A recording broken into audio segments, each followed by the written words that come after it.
us estaré llegint un dels contes, que és el del Mag 2, el Mago de Oz. Personalment és un conte que a mi sempre m'ha agradat, una història que sempre m'ha agradat. De petita vaig veure la pel·lícula, la que és, diria jo, que la més nova, no estic molt segura, crec que sí, i em va agradar moltíssim.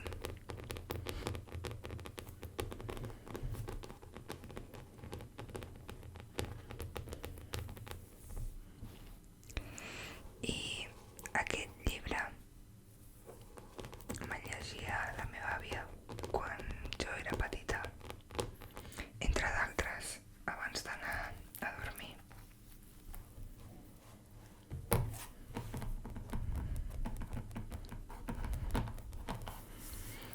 Òbviament té molts anys aquest llibre.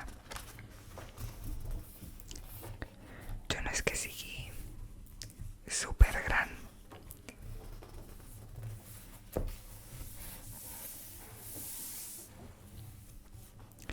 però sí que té uns quants anys.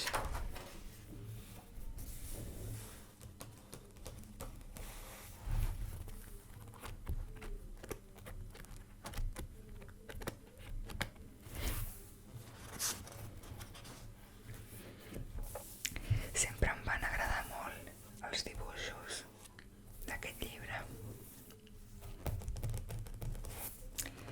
Tenia un altre, llibre, vull dir, en el que crec que era, si no m'equivoco, a cada pàgina un conte, i eren 365 contes o llegendes o algo així, no me'n recordo, per als 365 dies de l'any.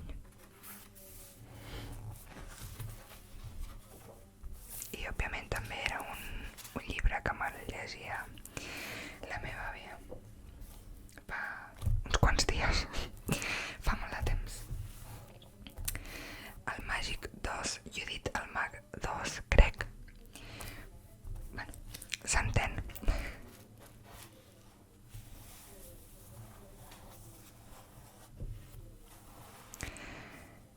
Si el nom el dic raro,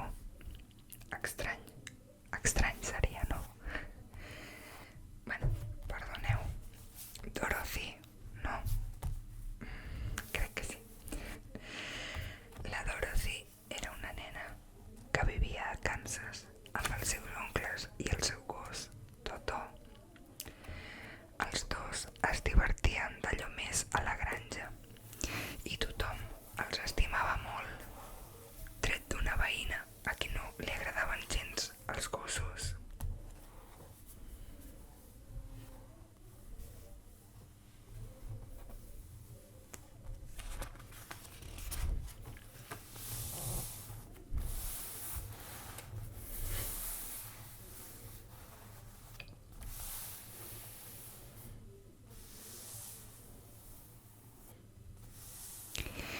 Un dia la nena va sentir que volien atrapar el seu gosset i va voler fugir, però en aquell moment s'apropava un tornado i, en sortir corrents, la nena va ensopegar i es va donar un cop al cap. La casa va sortir volant i els oncles van veure desaparèixer al cel la Dorothy i el seu gos.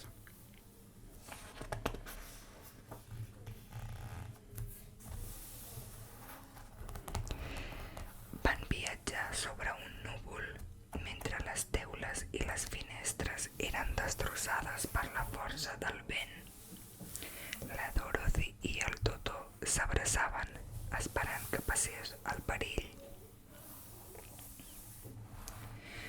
En aterrar, uns estranys personatges van acudir a rebre'ls i una fada, responent al desig de la Dorothy de tornar a casa, li va aconsellar: el millor és que aneu a visitar el Màgic 2.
pressa va sortir un lleó rugint dèbilment, però es va espantar amb els lladrucs del tutor.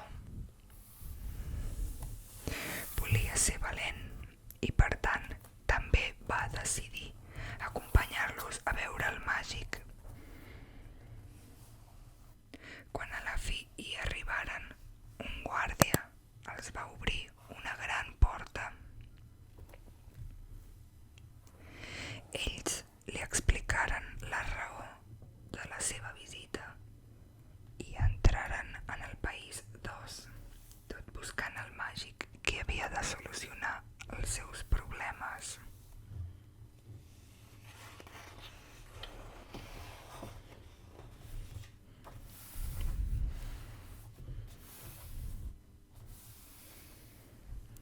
Un màgic una mica estrany, eh?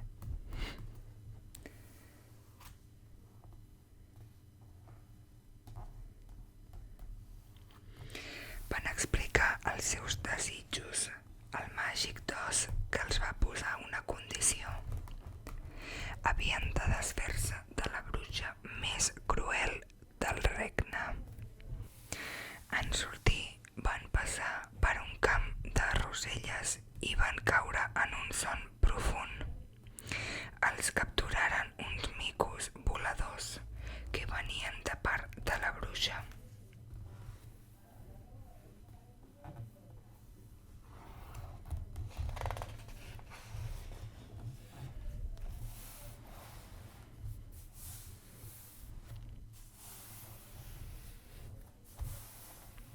Sempre m'hagués agradat saber com era realment la bruixa, perquè aquí no l'ensenyen. A la pel·lícula sí, òbviament, però aquí no. Quan la Dorothy va veure la bruixa, només li va venir al cap llançar-li a la cara una galleda d'aigua. I va encertar, ja que la bruixa va començar a desaparèixer fins que el seu cos es va convertir en un toll d'aigua. Bueno, jo crec que no li llançaria precisament aigua a la bruixa, però bueno. La Dorothy, pues és així, només se li acut fer això. Mentre explicaven al màgic que tots, tret de la Dorothy, havien vist complerts els seus desitjos en trencar-se l'encantament de la bruixa, el tutor va descobrir que el màgic no era sinó un ancià que s'amagava darrere de la figura. Aquesta figura meravellosa que hem vist anteriorment.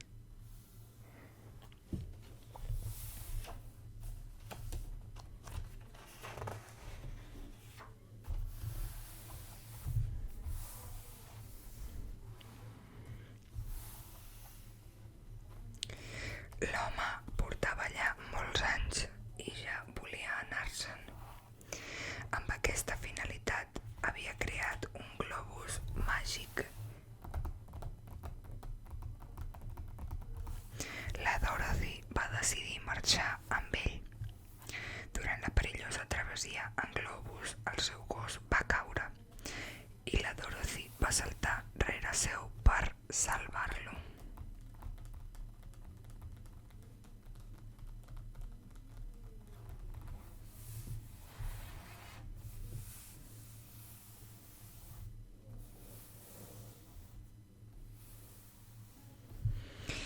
I en la seva caiguda va somiar tots els seus amics i va sentir que la fada li deia: si vols tornar, pensa, en cap lloc s'està com a casa.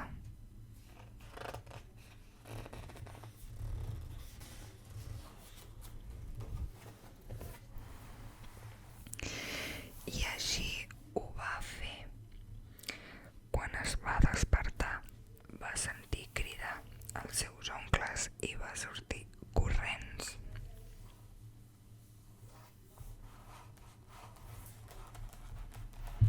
Tot havia estat un somni, un somni que ella no oblidaria mai, ni tampoc els seus amics.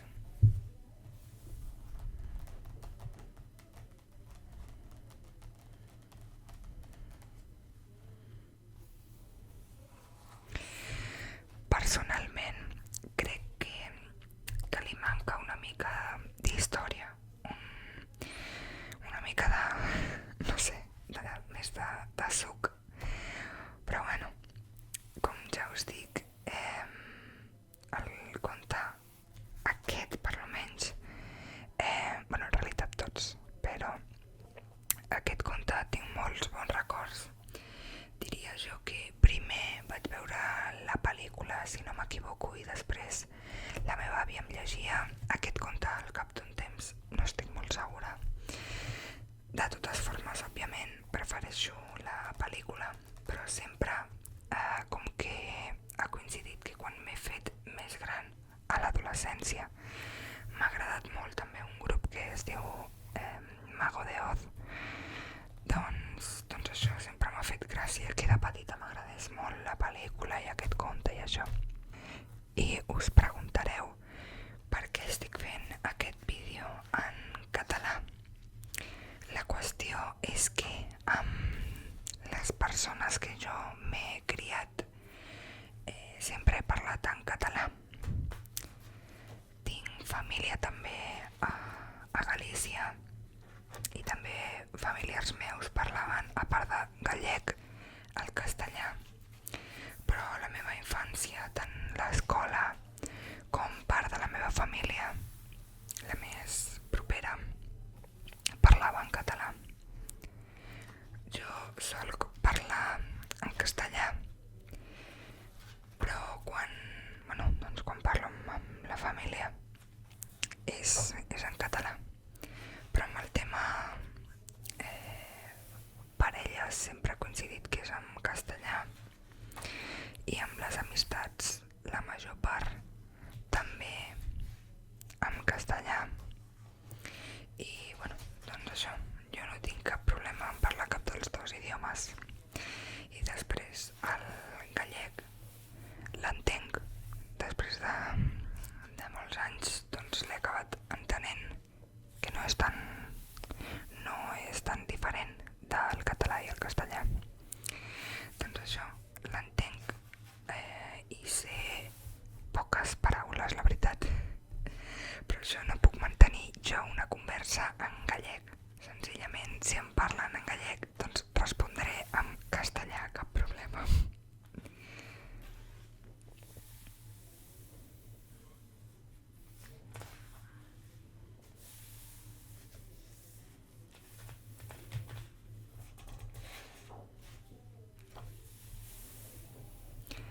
Recordo el moment abans d'anar-me'n a dormir, un moment molt maco, perquè m'agradava molt, suposo que com a tots els nens, no?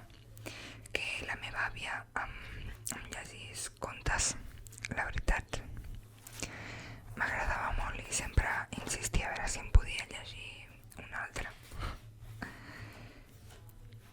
I això, a més, aquest trobo que, bueno, encara que acurta molt les històries i que prima més el fet que es vegin bé les il·lustracions, de totes maneres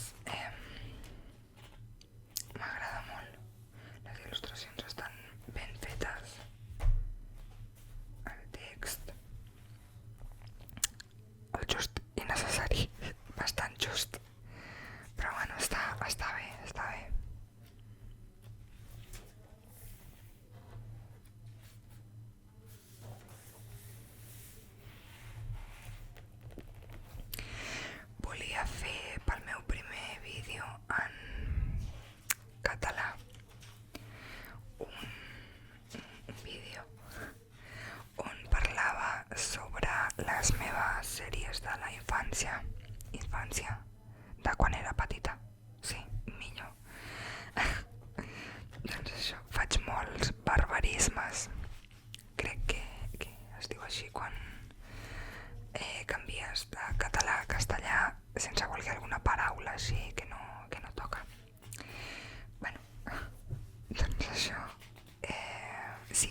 això de fer un vídeo de les meves sèries de quan era petita.